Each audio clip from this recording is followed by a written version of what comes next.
quand on est chef d'entreprise, on est focus sur son développement et sa croissance. Pourtant, un levier redoutable reste sous-exploité, la croissance externe. Alors, dans les clés du build-up, on vous emmène dans les coulisses de cette croissance externe, au contact de ceux qui, au quotidien, gèrent ces rachats d'entreprise, qu'ils soient dirigeants, experts ou conseils. C'est un format conçu pour que vous aussi, vous puissiez passer à l'action. Allez, place à votre épisode.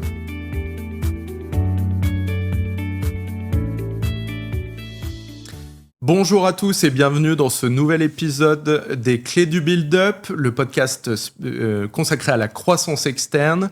Je suis Thomas Collin, cofondateur d'Alvo.market. J'ai à mes côtés Maxime Nicolas. Salut Maxime. Salut Thomas. Maxime, associé de la banque d'affaires Outmatch. Et donc aujourd'hui, épisode 5, financer une acquisition. Et pour ça, nous avons la chance de recevoir Charles-Antoine Cronier de 3i Financement. Salut Charles-Antoine. Salut à tous les deux, merci de nous recevoir. Merci de prendre le temps d'évoquer ce sujet avec nous. Alors, tu peux peut-être déjà commencer par nous présenter 3i Financement et ton activité. Bien sûr. 3i, ça fait 10 ans qu'on existe. On a fêté en janvier nos 10 ans. L'idée de 3i à la base, c'est comment faire gagner du temps, la valeur clé pour chaque porteur de projet, dirigeant, entrepreneur, sur lui faire une roadmap interactive de tout ce qu'il peut obtenir en non dilutif. Ce qui est très important chez 3i, c'est qu'on se concentre sur ce qui ne touche pas au capital, mais on agit sur le capital par justement les discussions qu'on va avoir aujourd'hui. Quand on achète une société, on la revend ou on la restructure, mais on va travailler sur tous les leviers qui vont renforcer la trésorerie de la société sur des sujets très variés. Ça peut être des subventions, de la dette publique, de la dette privée avec les banques ou des notions régionalisées, nationales ou européennes. Mais l'idée étant que cette trésorerie soit fléchée en fonction de la stratégie et des besoins de l'entrepreneur. Et qui ne se soucie pas rien que d'identifier ces leviers, mais également de comment les obtenir et finalement de l'aspect chronophage qui peut aller derrière. Donc c'est un métier un peu hybride. On pourrait l'associer à du courtage, même si j'aime pas beaucoup ce principe, à celui de bureau d'études, parce que comme on travaille énormément d'une partie de notre activité sur le financement R&D, on fait également de la fiscalité de l'innovation, on a un pôle d'ingénieurs qui va travailler justement sur les roadmaps techniques, donc sur le séquençage, la segmentation d'un investissement et d'une roadmap, soit sur un produit physique ou alors un développement logiciel ou autre, ou de la recherche pour se faire aider par des financeurs privés ou publics sur ces sujets-là. Et on travaille avec un lien hyper fort avec par exemple des personnes qui travaillent sur le capital. On travaille beaucoup avec les fonds d'investissement, sur des thèses innovation ou développement, croissance externe, etc. Parce qu'on va en parler tout à l'heure. C'est souvent imbriqué. Est-ce qu'il y a un sponsor sur une opération ? Comment une société qui n'est pas rentable peut continuer à se développer, etc. C'est des sujets qui nous passionnent. Et les sujets d'intervention plus spécifiquement sur le financement de reprise de sociétés ou d'actifs, ça représente quoi dans votre activité ? Dans notre activité, il faut se rendre compte que on a 70 collaborateurs chez 3i aujourd'hui. On va avoir entre 15 et 20% de notre activité qui va être sur des sujets soit de reprise d'activité, c'est-à-dire des personnes physiques qui s'intéressent à reprendre une société, soit ce qu'on appelle des croissances externes. Donc, c'est-à-dire une société qui, dans sa stratégie, on peut parler de build-up ou autre, va constituer un groupe soit intégré, soit horizontal, de différentes sociétés qui se complètent dans l'offre ou qui se renforcent pour justement devenir leader sur un segment. Très clair. Alors justement, on est dans les clés du build-up, donc nous, c'est le sujet qui nous intéresse plus particulièrement. Ouais. Un élément de contexte avant, finalement, Maxime, le financement arrive dans le 5e épisode, alors que on a vu dans l'épisode précédent sur la LOI qu'on pouvait déjà mentionner. Certains disent on peut pas commencer à se lancer dans de la croissance externe sans avoir réfléchi au financement, évidemment. Mais aujourd'hui, dans cet épisode, pourquoi il arrive en 5e position ? C'est parce qu'on va vraiment rentrer dans le détail de la mise en œuvre du financement, de l'assemblage des différents sources de financement. Donc, c'est clair qu'on ne débarque pas après une LOI en n'ayant jamais réfléchi à son financement. Mais donc nous, là, on se situe dans le contexte où notre LOI vient d'être acceptée. Et là, on va commencer à travailler plus dans le détail, dans le financement.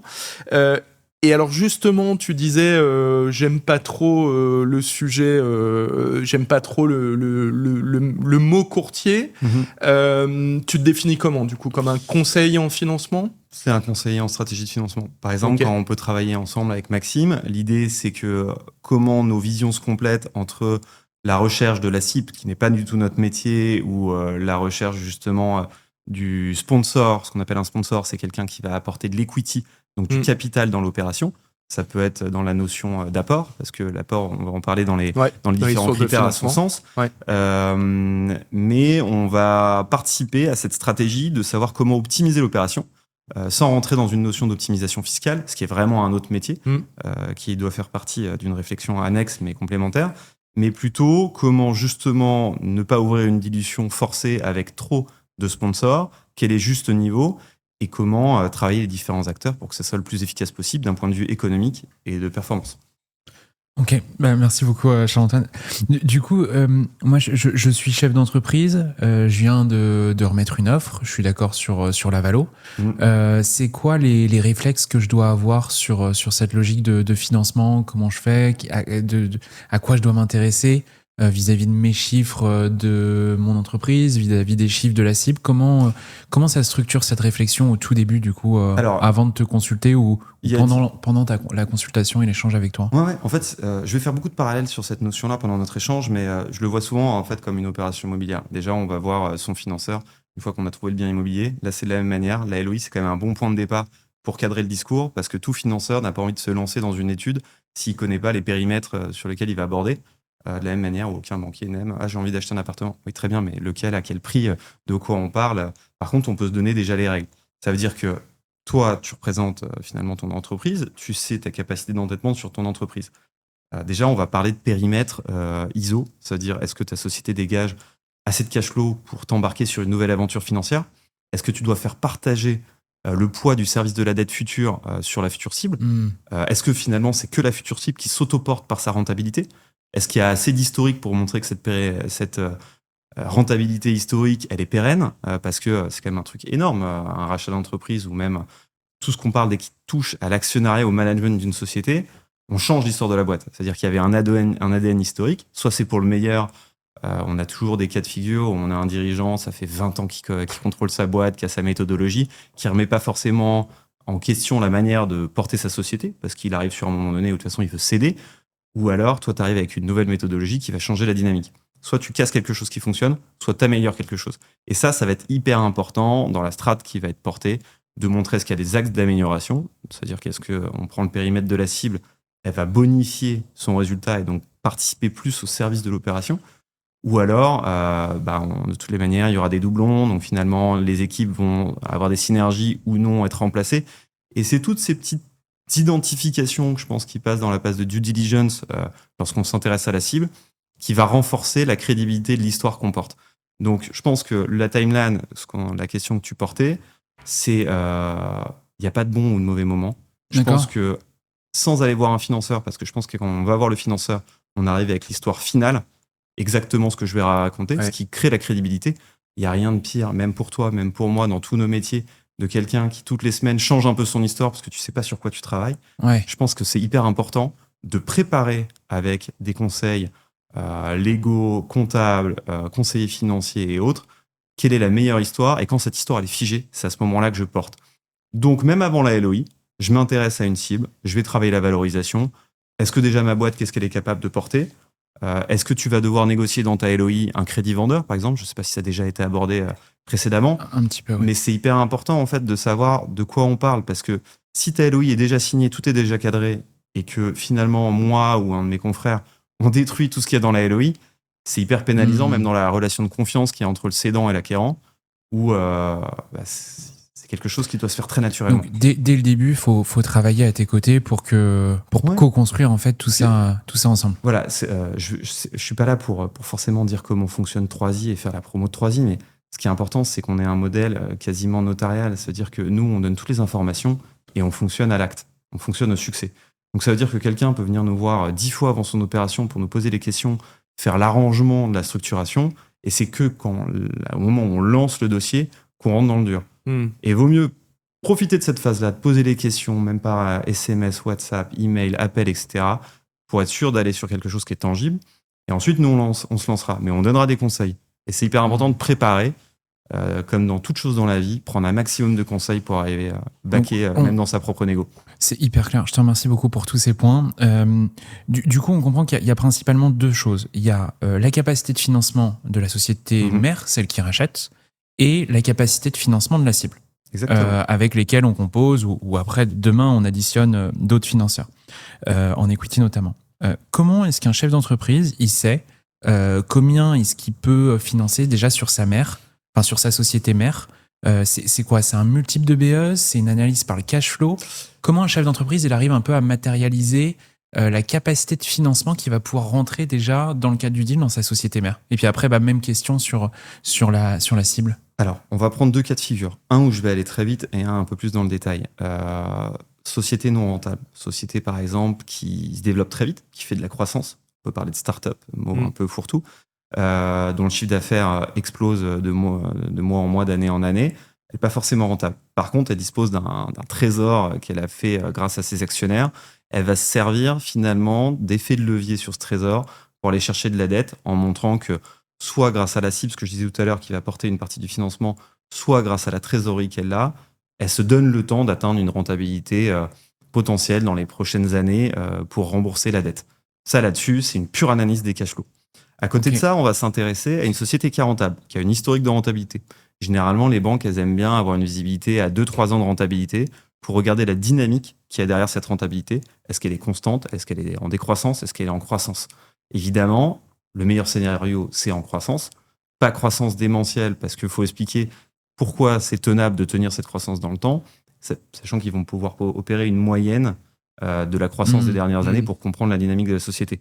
Et en même temps, ce qu'on appelle des stress cases, donc ça veut dire stresser la dynamique de la société pour comprendre comment elle peut réagir à différents événements. Si on parle d'une société rentable, parlons d'une moyenne de rentabilité sur les 3 dernières années, on va essayer de comprendre entre un multiple de BE, qui veut tout et rien dire, et une logique de cash flow.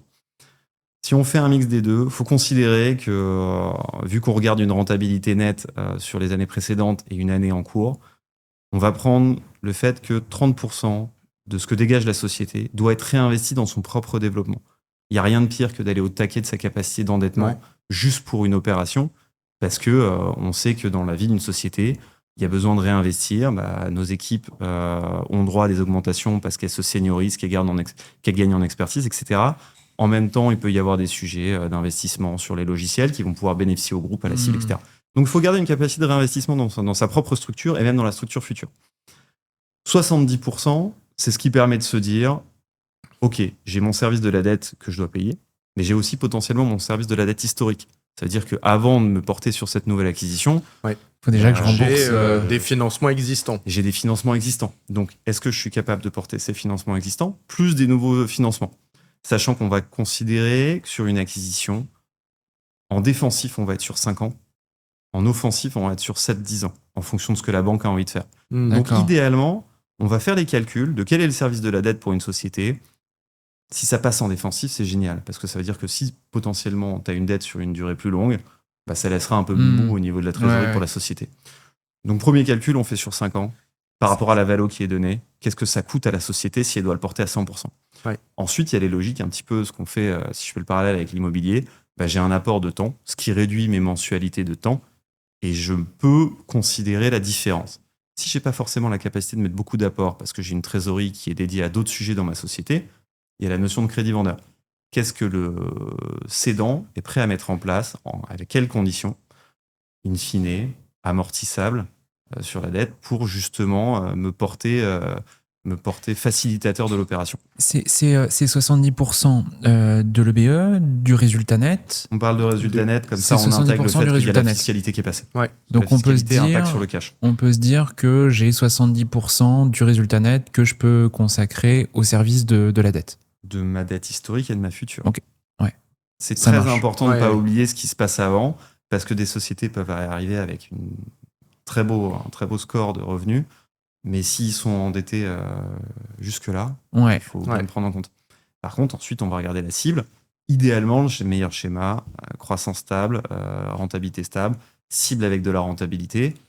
Par contre, c'est là où les valorisations sont les plus chères. Donc finalement, on s'intéresse à des cibles qui vont coûter cher en dette, mais c'est là où, si ça cadre, on a la meilleure visibilité. Et en multiple de BE à la grosse, on peut. Enfin, qu'est-ce que tu vois, toi, où on peut donner un horizon Généralement, en fait, on commence à regarder à x3, mais il y a de tels écarts qui peuvent se produire. D'accord. Parce que il y a la dynamique historique, s'il y avait de la croissance sur le BE, potentiellement la dette historique finit de s'amortir très vite. Donc c'est une analyse de croisement de courbe. De toute façon, toute histoire financière se rejoint avec l'histoire de la société, ce qu'elle est en train de faire. Et notre but, c'est de modéliser ce qui s'est passé avant, ce qui va se passer, et pourquoi financièrement ça marche avec une marge. Si on est au taquet, on se retrouve dans des situations, surtout que la LOI n'engage pas le fait que ça soit la version définitive. On le voit souvent sur les opérations, il y a des ajustements qui se font, finalement on va te prendre un petit peu plus parce que potentiellement l'acquisition n'est pas à 100%. On va prendre par exemple 85% de la société. Un des actionnaires minoritaires, parce que n'est pas dans la même dynamique que le cédant majoritaire, va rester. Il peut y avoir aussi des logiques où, en contrepartie, l'opération, il va prendre des parts dans la mer, etc. C'est ça qui rend ce métier hyper intéressant. Ouais. C'est qu'on va prendre plusieurs informations, on va essayer de les optimiser. Et le but, c'est malgré finalement ces tirs croisés qui n'arrêtent pas, on produit un document qui est digeste, lisible et compréhensible. Parce que on est dans le même cas de figure que toute opération, si je fais le parallèle pour un particulier et l'immobilier. Le financeur, il en a partout et il a envie de comprendre ce qu'il a envie de financer. Et il a envie d'avoir un a priori positif pour le défendre. Sachant que dans tout système de financement, c'est la logique de tour d'ivoire qui prévaut dans la plupart des cas. Ça veut dire que vous avez votre chargé d'affaires ou même le directeur d'agence ou de centre d'affaires qui va analyser le dossier, qui a son avis, mais c'est lui qui va le défendre auprès d'un comité risque. Et c'est ni le porteur de projet ni le conseil qui va présenter le dossier au comité risque. Donc plus il est clair et digeste, plus finalement ça répond à des questions, plus lui va pouvoir vendre. Et puis on lève des petits sujets d'a priori négatifs où il n'y a pas d'affect. On enlève toute part d'affect, ce qui est la défense de la banque de se dire mon avis n'est pas biaisé en tant que comité risque. Alors il peut l'être sur d'autres sujets, parce qu'il y a toujours l'expérience personnelle qui parle. Mais donc on doit présenter quelque chose qui est digeste, rapide, efficace, en ayant la capacité de faire un entonnoir inversé. On part de quelque chose qui est très simple, une vision globale de la société, et on est capable de rentrer dans le détail de tout. Et à chaque fois qu'il pointe un détail et qu'on est capable d'y répondre, on renforce cette impression de confiance qui dit « Ok, votre dossier, il est carré, votre proposition de valeur, elle est carrée, et ce projet-là, on a envie de le soutenir. » Et c'est très important de pouvoir combiner des informations qui ne sont pas forcément dans un enchaînement logique, mais d'en créer une logique. Très clair. Donc, tu parlais des financeurs, justement. Ouais. Rentrons un peu plus dans le détail. Qui sont les financeurs sur ce type d'opération ? J'imagine d'abord les banques. Les banques font beaucoup. BPI fait beaucoup. En fait, BPI a un produit qui n'est pas forcément toujours sollicité, mais qui est quasiment à la main des banques, même si on doit afficher l'intention de le solliciter. BPI a des pré-transmissions, c'est-à-dire je passe ma société à une personne physique, à une personne morale, où on retrouve une personne physique derrière. C'est important de retrouver des bénéficiaires effectifs, donc physiques, in fine, dans ce type d'opération, si on veut mobiliser BPI. BPI peut, en théorie, s'adosser à 1 pour 1 sur ce que fait la banque, mais avec des bénéfices assez importants. Je parlais tout à l'heure des durées du financement bancaire. Donc la banque est une institution privée qui pilote son risque et son opportunité commerciale, va se positionner généralement sans différer sur ce type d'opération. Ça veut dire que sur l'amortissement de 5 ans, que je citais tout à l'heure, dès le mois d'après, on commence à rembourser les mensualités. BPI, dans sa logique de transmission, va bonifier ce format. Par exemple, si on fait une opération à 1 million, les 500 000 théoriques que pourrait prendre BPI, il va y avoir 2 ans maximum où on va rembourser que les intérêts avant de rembourser le capital. Ce qui permet, dans ce qu'on évoquait tout à l'heure en opportunité, d'avoir des synergies entre la cible et l'acquérant, de pouvoir bonifier le résultat ou mener des transformations de fonctionnement, de laisser le temps à ce que ces transformations portent leurs fruits et donc avoir un service en palier sur la dette. Intéressant. BPI, alors justement, un acteur qui a beaucoup de métiers, donc il peut être à la fois financeur, mais on les voit souvent en garantie. Ouais. C'est quasi, dans les opérations que je vois, c'est quasi systématiquement demandé par les banques sur des deals à taille humaine. En quoi ça consiste et comment on les obtient ? Alors là, tu me lances sur le sujet que j'adore. C'est les formations que je fais en interne sur les schémas de garantie. Les schémas de garantie dans toute opération, c'est hyper pertinent de savoir comment ils fonctionnent et comment les optimiser. Parce que déjà, c'est engageant pour le financeur, c'est engageant pour l'acquérant. Personne n'a envie de se dire je suis automatiquement caution personnelle, la fameuse caution que tout porteur de projet essaye de mettre le plus de côté fuir.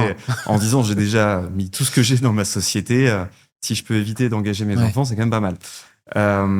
BPI est un des incontournables des schémas de garantie sur toute opération, mais il y en a d'autres, ou des garanties complémentaires. Et si je dois préciser, BPI est ce qu'on appelle une contre-garantie. C'est très important de le souligner. Contre-garantie veut dire qu'ils interviennent sous la logique qui est déjà une première garantie. Et que si les garanties sont mises en jeu, c'est d'abord la première garantie et ensuite BPI. Donc quand on dit BPI me suit à 40% ou 50%, ça peut même sur des boîtes impact monter à 80%. C'est sur le restant dû après la première garantie. Et l'éventail de la première garantie, il est hyper vaste. Lorsqu'on parle de build-up, généralement, on va parler de nantissement notamment des de titres, exactement, soit de la cible, en fonction de l'appétence au risque, de la qualité des contreparties.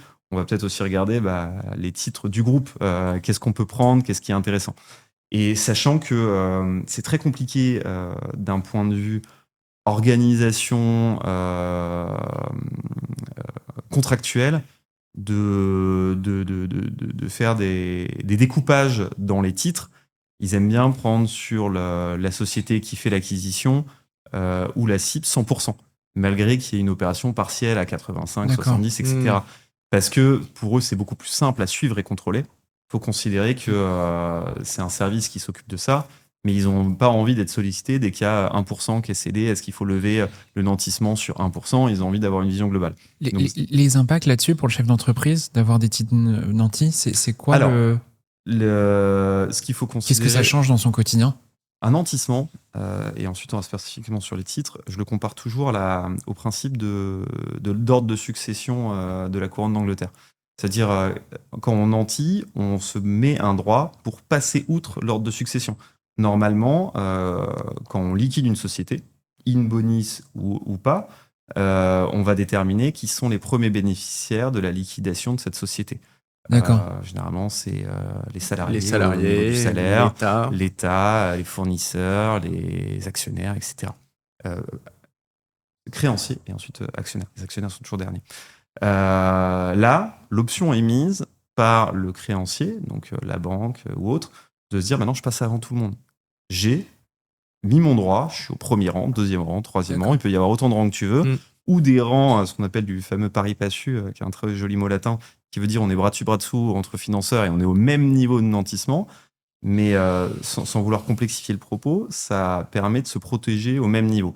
Et ce nantissement veut dire que avant toute opération de vente, donc de transmission de cet actif, le premier bénéficiaire, si on ne change pas les règles, c'est le créancier. Il a le droit de s'opposer à la transmission de ses titres à un tiers si ça lui met en cause sa garantie et que ça la fragilise. Il pourra s'opposer à la transaction ou se dire d'abord, vous me remboursez mon engagement pour lever le nantissement et ensuite, vous pouvez faire votre transaction. C'est un garde-fou. C'est un garde-fou de la même manière où ils peuvent mettre des clauses dans leur garantie de se dire s'il y a un changement de contrôle de la société ou une cession de l'actif, je dois être notifié et si j'en ai envie, je peux demander un remboursement anticipé. Ça permet, dans un cas extrême, de ne pas vouloir avoir un nouvel actionnaire qui vient d'un pays sous sanction, Cuba, Iran ou quoi, sachant que les banques n'ont pas le droit de travailler avec ces personnes-là et de se protéger. Ou alors pour des raisons commerciales ou autres. Mais c'est hyper important, ils se mettent des garde-fous. Okay. Donc le nantissement de titre, c'est de dire je suis le premier bénéficiaire et ensuite on peut faire des levées de nantissement si la société se comporte très bien, rembourse ses dettes, a une très bonne relation commerciale. Généralement, la banque, comme dans toute relation, si elle est en confiance, elle s'adapte. Bien sûr. Alors, un point important, puisque on est dans le cas où donc, je suis un acquéreur société, tu parlais des clauses de changement de contrôle. Ouais. S'il y a de la dette dans la cible, eh bien, on va devoir solliciter justement les prêteurs, BPI par exemple, tout le temps des clauses de changement de contrôle dans les financements de l'innovation. Donc, on va devoir leur demander est-ce que vous allez, avec ce changement de contrôle annoncé, est-ce que vous allez maintenir ou pas vos engagements de financement, vos engagements bancaires auprès de la cible. Dans les faits, alors je ne sais pas quelle est ton expérience, c'est souvent problématique à obtenir pour des raisons de délai de back-office, mais il y a très peu de cas, à part, tu le disais, en tout cas quand l'acquéreur est français et connu. Dans les faits, les banques en fait, dans la grande majorité des cas, surtout en plus, je pense qu'on en parlera après, si les banques vont être sponsors de l'opération justement de cession et rester en relation, soit on parle de la banque du cédant, finance l'opération pour garder la relation, et ça se fait souvent avec la banque de l'acquérant, la banque du cédant, potentiellement un tiers en fonction des relations et de la taille de l'opération. Mais elles sont favorables. C'est très rare que la banque dise non, je ne veux pas. Sauf si on est sur un secteur d'activité. Alors, j'ai parlé du fait d'un problème de KYC sur l'origine de KYC, Know Your Customer, c'est simplement l'obligation qui est légale, faite aux banques, de savoir qui sont les intérêts, les gens derrière les sociétés avec lesquelles elles travaillent. Et donc, c'est l'aspect vraiment de connaissance, d'où vient l'adresse, la nationalité, l'âge, le nom, etc. Sachant qu'il y a toujours des problèmes d'homonymes qui peuvent exister, qui peuvent être assez cocasses chez les banques où elles font des alertes sur des choses où il n'y en avait pas, mais il faut savoir l'élever. Mais si je me rends spécifiquement sur les problèmes qui peuvent se poser, il y a aussi les secteurs d'activité, où il y a des banques, dans leur stratégie commerciale, qui veulent se désengager d'un secteur. Et là, elles voient l'opportunité de le faire en disant nous, on avait des engagements. Ça nous arrange bien dans nos lignes de se désengager. Actuellement, il y a des secteurs qui sont un peu plus surveillés ou très surveillés. Historiquement, il y a toujours eu le BTP qui est très surveillé pour des raisons de suivi de la trésorerie, de la facturation et d'être sûr que la société ait une continuité. On l'a aussi dans le textile, où il y a quand même des hécatombes qui se sont produits sur les 18 derniers mois assez importantes sur des sociétés relativement établies dans ce secteur-là. Et tout ce qui est commerce, qui est très surveillé, parce qu'il y a eu des chutes sur les transactions en France assez fortes, sans rentrer dans le détail. Donc ça, ils vont être assez précautionneux de se dire est-ce que on a envie de continuer là-dedans ou pas, ou un aspect réglementaire. Okay. On l'a toujours eu quand j'étais en banque il y a un paquet d'années, par exemple sur les cabines UV.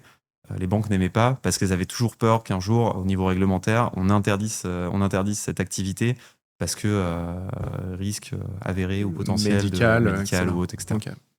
Très clair. Donc, on a parlé des financeurs, banques, du rôle de la BPI. Est-ce que toi, tu es amené à travailler avec d'autres types de financeurs sur les reprises ? On parle d'obligations convertibles, de ce genre de choses. Ouais. En fait, dans le panel de ce qui existe, évidemment, il y a le système classique qu'on vient d'évoquer, BPI Banque, qui porte énormément d'opérations.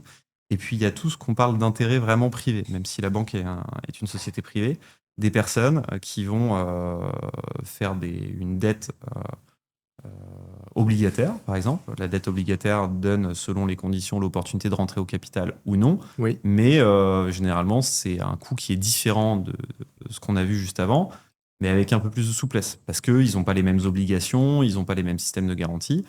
Donc, ils vont se porter en offre de financement à des conditions qui peuvent être à 2 à 3 fois plus chères. Et généralement, ils le font sur des cibles un petit peu plus matures, sur des petites opérations, hors plateforme de crowdfunding, crowdlending, qui vont justement pouvoir aller sur des opérations à quelques centaines de cas euros. Les opérations qui vont intéresser les émetteurs d'obligations, on parle plus en millions d'euros. Ouais. Et si on va, par exemple, sur des systèmes de dette privés, ce qu'on parle de venture loan, venture dette, on est plus alors il y a des exceptions, mais c'est un système qui est très anglo-saxon.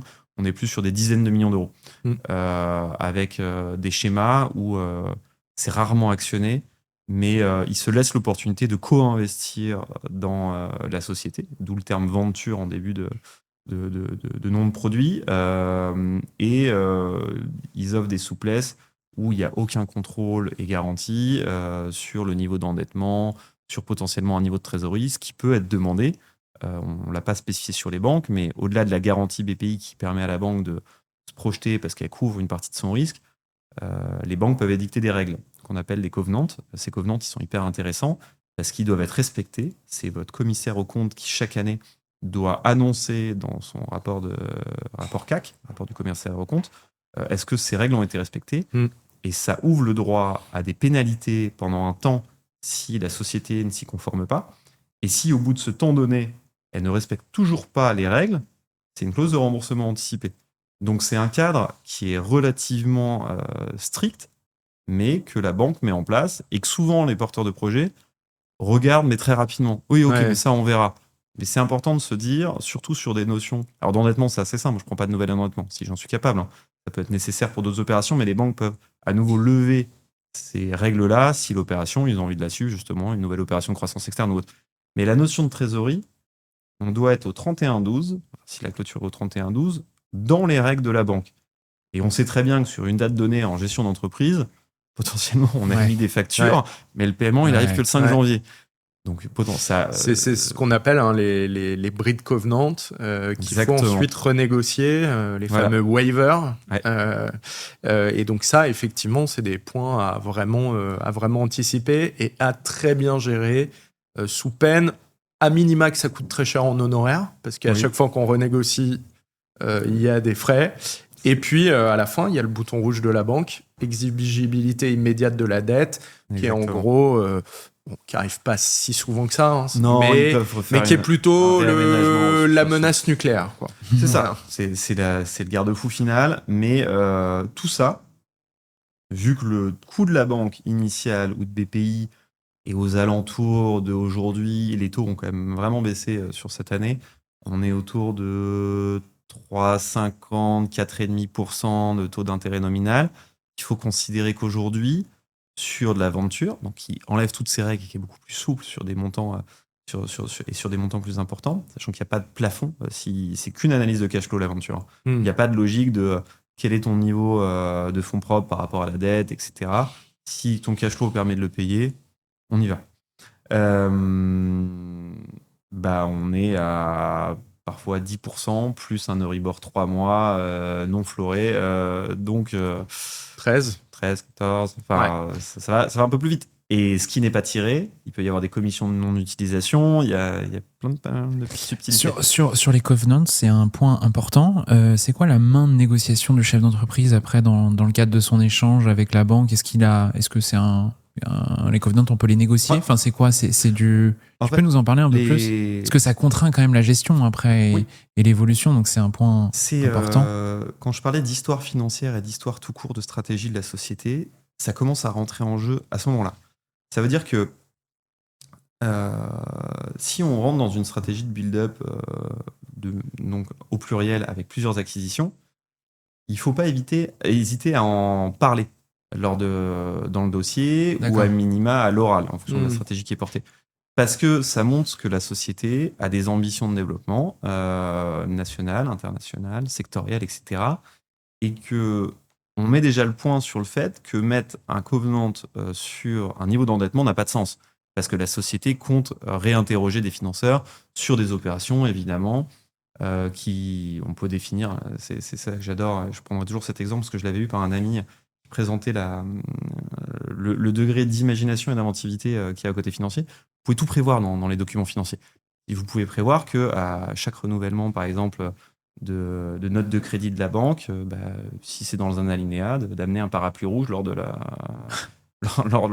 la mise à jour. Vous avez une règle qui est dictée, donc vous la suivez. Ou il y avait même un YouTuber qui faisait toutes ses réunions d'AG, c'était écrit qu'il devait venir en slip et pas autrement. Donc l'imagination est sans limite. Mais donc à ce moment-là, on peut déjà commencer à dire, nous, s'il y a des covenants, on veut pas de limitation parce que dans le cas où les cibles qu'on proposerait en achat sont rentables avec par exemple un EBE minimum de 1 million, etc.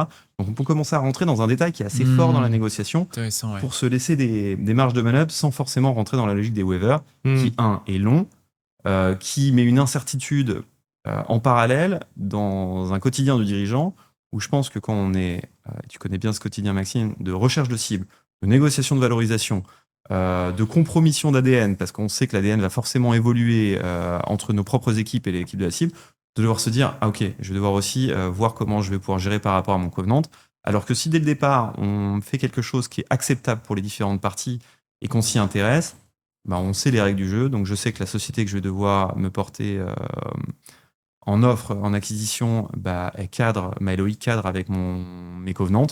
J'aurais même pas besoin de demander l'autorisation. C'est bon. D'où l'importance d'être accompagné par un spécialiste du non-dilutif pour couvrir tous ces sujets et puis déjà semer les graines du futur aussi, de la croissance future pour porter la bonne parole. Et c'est un travail à plusieurs. Enfin, moi, je ne conçois pas que le travail d'une opération aussi complexe de croissance externe soit l'apanage juste, soit du non-dilutif. Il faut comprendre s'il y a un besoin de sponsor d'être accompagné sur cette partie-là de qui on ouvre les portes quand même de son mariage déjà qu'un associé qui n'est pas tous les jours évident à un tiers qui va mettre son nez, comment ça va se comporter. Donc, c'est des opérations très complexes où il faut prendre l'avis de différentes personnes pour potentiellement refermer différentes portes. Potentiellement, on ferme la porte sur le non-dilutif en disant « Moi, j'ai pas envie de m'embêter justement avec toutes les règles bancaires. Je veux le porter 100% en equity. » Ça arrive. Ça dépend des configurations du deal et de l'opportunité qui se présente. Parfois, il faut aller très vite. On n'a pas le temps d'attendre. Je pense qu'on parlera des délais tout à l'heure, mais des délais de constitution du dossier, des délais de roadshow avec les financeurs. Et même une fois qu'on a l'accord, c'est pas terminé. Il y a le déblocage des fonds avec la mise en place des garanties, la contractualisation, etc. On parle de pas 2-3 mois. Parfois, c'est des opérations qui se portent sur 6-9 mois et qui sont complètement décorrélées de la vélocité de ce qui avait décidé la LOI, qui a indiqué, là par exemple, on est au mois de mai, l'opération doit se closer fin juin. C'est impossible. En tout cas, pas avec des financeurs. Il va falloir. Pas avec des financeurs. Et puis, quand je parlais d'un financement, un cofinancement avec BPI, BPI a ses propres délais. Ils vont prendre le dossier qu'une fois qu'ils ont la certitude que les banques vont participer. Pas forcément l'accord définitif, mais que les banques sont intéressées et qu'ils ne sont pas les seuls à étudier. Donc, ils peuvent se passer 2-3 semaines ou plus pour que BPI commence à s'intéresser au dossier après les banques. Donc, on rajoute 1 mois. Ensuite, il y a les propres délais de BPI, etc. Et il faut bien gérer le timing et le séquençage d'informations parce qu'on est sur des opérations, mais comme toute opération de financement, où c'est le serpent qui se mord la queue ou le poisson ?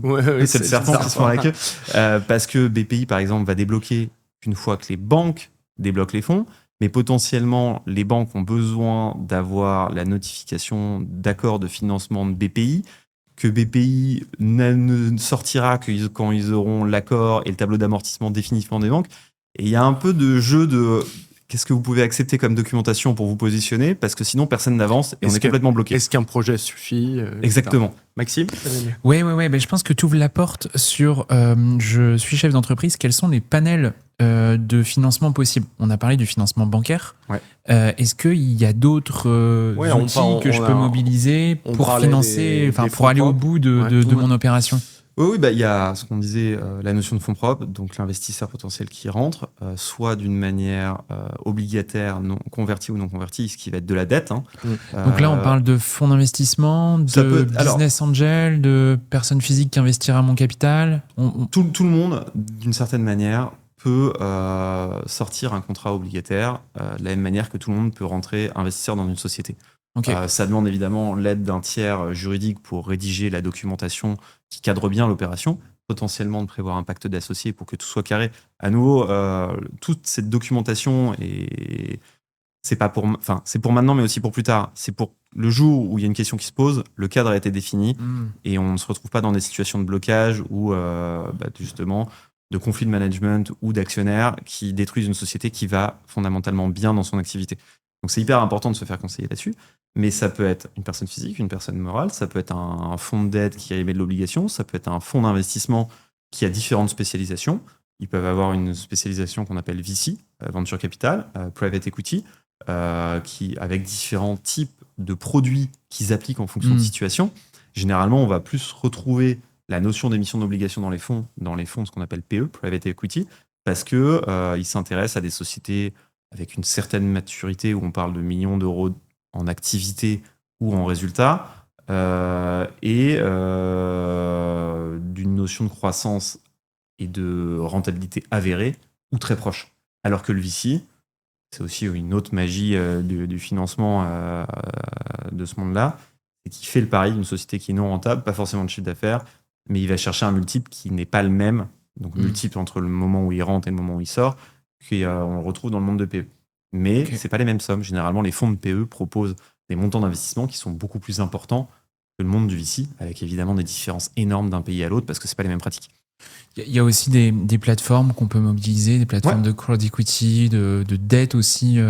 Crowdlending, crowd equity, crowdfunding. Ça peut être aussi des outils qui peuvent être mobilisés. Ça peut très bien marcher, ce genre d'outils, sur des métiers à vocation B2C. Je vais faire un parallèle avec l'émission qu'on connaît toutes, qui veut être mon associé. Je ne sais pas si vous avez remarqué, les projets qui sont présentés lors de l'émission sont beaucoup de projets B2C. Évidemment. Parce que le public qui va regarder l'émission va pouvoir s'intéresser plus facilement à ces projets-là, parce qu'ils sont potentiellement consommateurs, etc. Et de la même manière, un projet qui se lance dans du crowd equity ou du crowdlending, donc crowd sur la foule, il va mobiliser et sa propre communauté, et une communauté plus large, souvent d'investisseurs particuliers qui vont se sentir futurs consommateurs, intéressés, etc.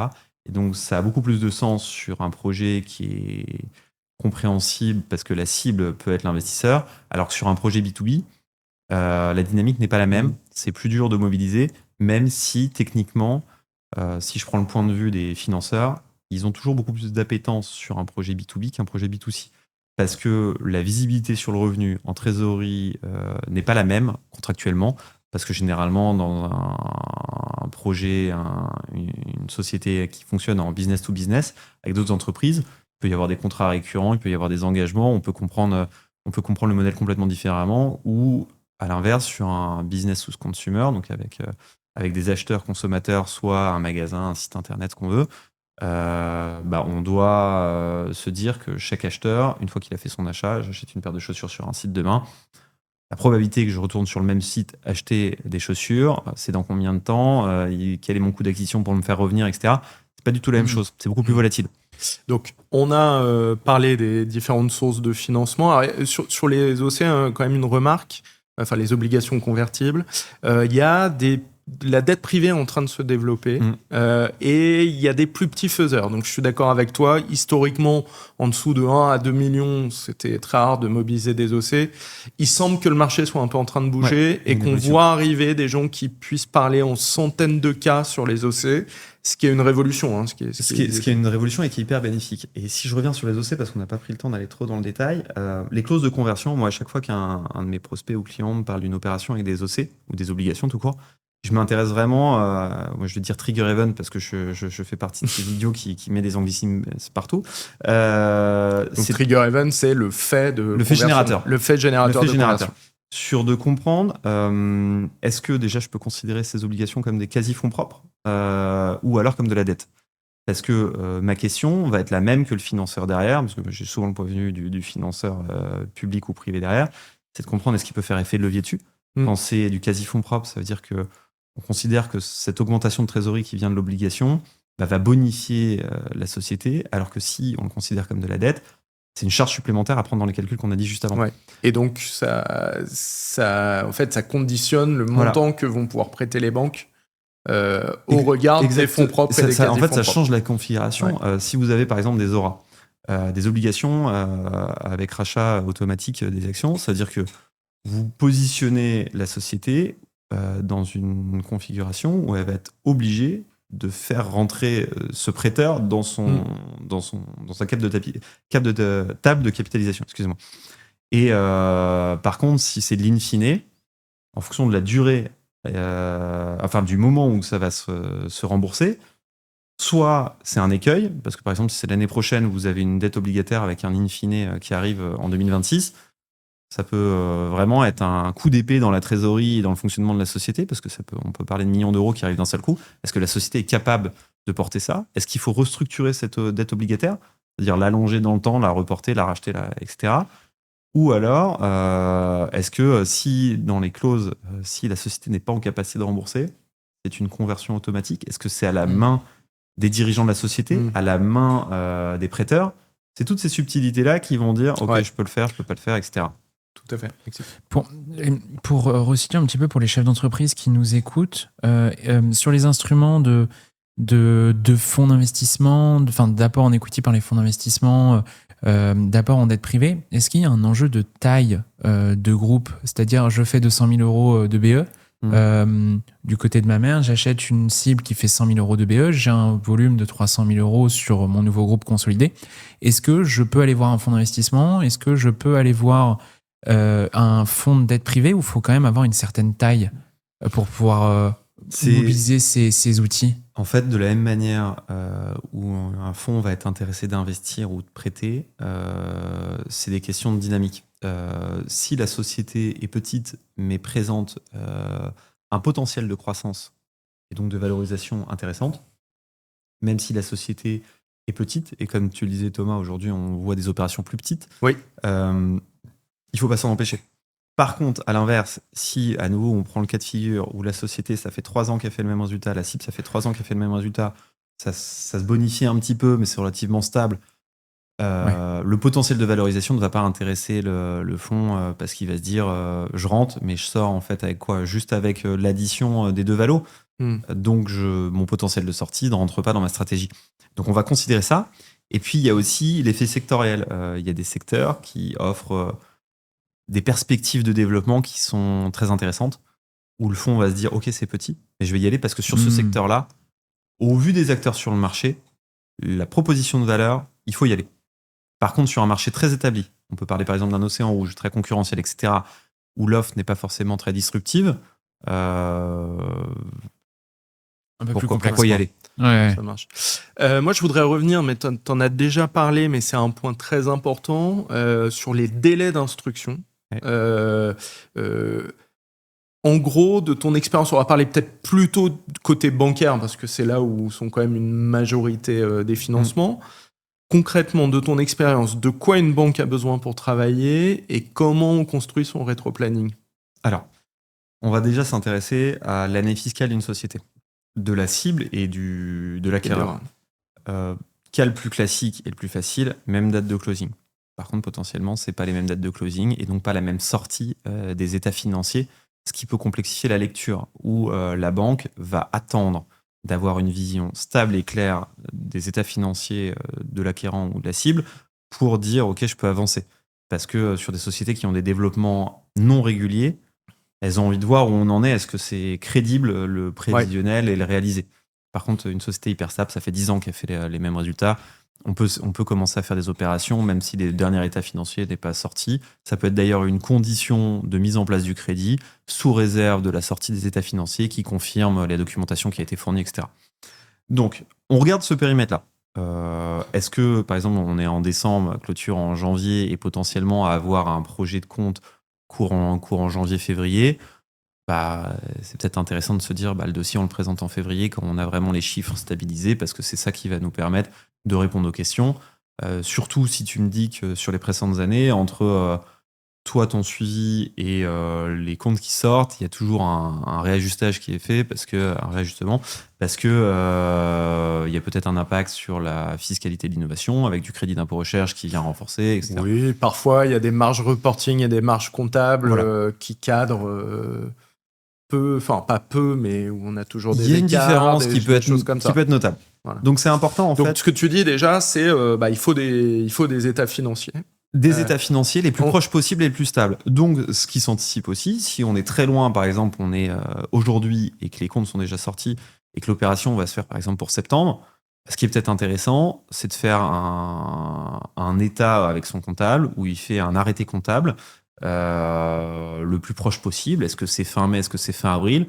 Qui monte où ça en est? On essaye d'obtenir la même chose. C'est toujours plus délicat d'obtenir auprès de la personne chez qui on est en train de se positionner en tant qu'acquéreur, d'obtenir ce genre de documentation, parce que lui, il a sa propre logique, qui n'est pas forcément à vouloir pas défaire l'opération, mais de sortir des éléments qui peuvent potentiellement réduire sa valorisation, parce qu'il y a toujours une négo qui peut être réajustée, etc. Mais c'est hyper intéressant de se dire que le financeur, de toute façon, il veut les choses les plus réelles possibles et les plus proches possibles de là où on est aujourd'hui au moment de la décision. Donc en fonction de ça, c'est possible, c'est pas possible, on ajuste, mais disons qu'on part avec la documentation qui est disponible ou qui va être disponible dans un délai qui est raisonnable pour respecter le temps d'opération.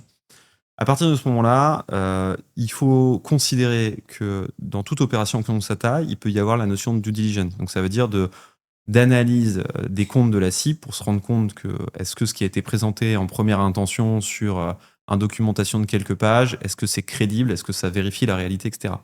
Moi, je conseille toujours que lorsque cette phase de due diligence est lancée, c'est le bon moment, parce que vous êtes dans les chiffres, vous êtes dans l'opération, de lancer la constitution du dossier non dilutif. Parce qu'on a des chiffres qui sont finalement tout frais, parce qu'ils doivent les fournir pour les due diligence, on les obtient, on se cadre, et ça permet potentiellement de fournir les due diligence en support du dossier financier. Ça répond pas forcément à toutes les questions du dossier financier, les due diligence, mais ça permet d'avoir une base solide de data financière, et potentiellement sur social, etc. C'est à peu près les mêmes délais. Enfin, nous, qu'on considère monter un dossier, ça prend pas un mois, des due diligence, ça prend un mois, mais ça permet d'avoir une marge de manœuvre pour ajuster le dossier en fonction de ce qui sort, etc. D'accord. Et donc toi, tu considères que tu as à peu près un mois de travail? C'est pas un mois de travail, non. Enfin, mais de se donner ce mois-là, en fait, nous, on lance la mission, on pourrait sortir les dossiers en 10-15 jours, mais comme pendant les due diligence, il va y avoir des documentations qui sortent au fil de l'eau, ça nous permet d'ajuster et de sortir quelque chose, par contre, de totalement stable au même moment que les due diligence sont finis, et donc d'être dans cette dynamique-là où il ne faut pas oublier que l'acquérant, porteur de projet, que ce soit le responsable financier, le dirigeant, l'actionnaire majoritaire, etc., ça reste un ambassadeur qui est indispensable lors de ce qu'on appelle le roadshow, la tournée des différents types de financeurs. Et quand même, il sort d'une période qui est quand même assez intense entre les due diligence, la constitution du dossier et les échanges qu'on a pu avoir, même si nous, notre métier, c'est de les limiter au maximum, où maximum, on va passer 2 heures avec le dirigeant, récupérer de la documentation et faire notre travail. Mais il a les idées fraîches, il sait de quoi il parle, il a sa stratégie très claire, et comme il va nous accompagner au moins sur le premier rendez-vous avec chaque financeur, il est hyper opérationnel, il sait parfaitement de quoi il parle, il peut mobiliser les bonnes personnes en interne sans se désaxer, ce qui est un des risques majeurs dans les opérations de croissance externe ou même de financement ou même de levée de fonds. On est tellement sur l'opération en elle-même qu'on en oublie qu'on doit être aussi opérationnel pour la bonne gestion de sa société. Et qu'on doit continuer à délivrer sur le périmètre historique. Donc c'est de le mobiliser dans un moment où c'est un tunnel, très bien, mais c'est un tunnel où on va limiter au maximum les interactions pour que lui soit efficace surtout, mais qu'il ait les idées claires, ça n'a rien de pire 6 mois après. Ah, je m'en mets dessus. Alors, comment est-ce que je dois présenter l'opération en externe? En termes d'informations financières prévisionnelles, cette fois, puisque là, on a parlé des états financiers historiques, qu'est-ce qu'on doit fournir habituellement? Alors, il y a plusieurs choses. Il y a des sociétés qui ont un pilotage normalisé de prévisionnel, qui à chaque fois font l'exercice de prévoir tous les 6 mois ou tous les mois ou tous les 1 an de remettre à jour leur prévisionnel sur leur propre activité. C'est pas la majorité des sociétés. Elles ont un pilotage de cash, mais pas forcément de vision comptable ou même paracomptable de quel est le compte de résultat, quels vont être les investissements et quels sont les impacts de cash, où en fait c'est une lecture parallèle qui est faite. Le travail qui va devoir être fait sur une société qui n'a pas forcément suivi là, c'est de reconstituer l'ensemble du fonctionnement de sa société, entre comment elle fonctionne au niveau de sa vente, sa production, de ses charges, etc., ses délais, parce que le BFR est une des notions qui est la plus sous-estimée dans le fonctionnement d'une société. Et qui a pourtant un énorme impact sur la trésorerie. Si on parlait de cash flow tout à l'heure, le BFR est fondamental pour comprendre quand est-ce qu'il paye, quand est-ce qu'il encaisse, à quel moment, avec qui, est-ce que c'est un BFR négatif, positif, etc. Nous, de toutes les manières, on fait subir un interrogatoire aux fonctions financières ou dirigeantes pendant 1 heure, 1 heure et demie pour collecter toutes ces informations. Donc même s'ils ne sont pas en capacité de nous produire un prévisionnel qu'ils auraient pu avoir, on va reconstituer un prévisionnel déjà qu'on va devoir confronter à l'historique. Et c'est l'exercice pour moi le plus important, parce que si notre modélisation permet de reconstituer l'historique, ça veut dire que la modélisation est solide et on va pouvoir tirer les lignes sur les prochaines années ou mois. Et évidemment, ça ne va pas être juste une ligne linéaire avec un pourcentage qui dit le CA va augmenter de 20% par an. C'est de considérer quels sont les plans d'investissement, recrutement, est-ce qu'il y a des charges qui vont être additionnelles ou retraitées dans le cadre de la croissance externe avec des doublons de postes ou finalement des synergies, etc. Donc on fait tout ce travail-là d'hypothèses économiques, d'hypothèses financières, qui sont traduits évidemment à l'écrit, parce que on a tous une lecture économique et d'une expertise qui est très différente. Vous avez des chargés d'affaires bancaires qui sont recommandés sur le marché parce qu'ils sont très rapides, très efficaces et ils ont une lecture approfondie financière et une interprétation. Et on a, comme dans toute société, des niveaux de seniorité qui varient d'un chargé d'affaires à l'autre. Donc c'est important de lui mettre le maximum de support d'interprétation, surtout de l'historique, Ou sur une IaaS, quand on voit un produit exceptionnel sur Capital ou autre, qu'est-ce que c'était? Vous avez fait des provisions. Donc, expliquer l'historique, expliquer le futur, les hypothèses, tout, et de faire gagner du temps. Et alors, justement, en termes de temps, évidemment, chaque cas est particulier, mais au global, toi, entre le moment où tu commences donc en général, post-LOI, commence à regarder les sujets lancer les dossiers de financement, tu le disais, au moment des audits, et le moment où on va débloquer les fonds, la règle, à peu près, en termes de temps? Entre 4 et 6 mois. Voilà. Donc, il faut l'intégrer au rétro-planning. Et ça peut déborder, parce qu'il y a des notions qu'on sous-estime tous, parce que c'est très personnel. Moi, j'ai eu des cas de figure où tout était bon, accord, etc. Les garanties étaient émises par la BPI ou les autres garants. Et là, on arrive au moment où il y a des assurances, que les banques peuvent demander des assurances, assurance emprunteur ou assurance homme clé, ce qui veut dire passer par la case médicale. Et je ne connais pas, c'est une question que je ne pose pas au premier abord, parce qu'il y a des antécédents médicaux, etc. On sait tous que l'âge, le sexe, etc.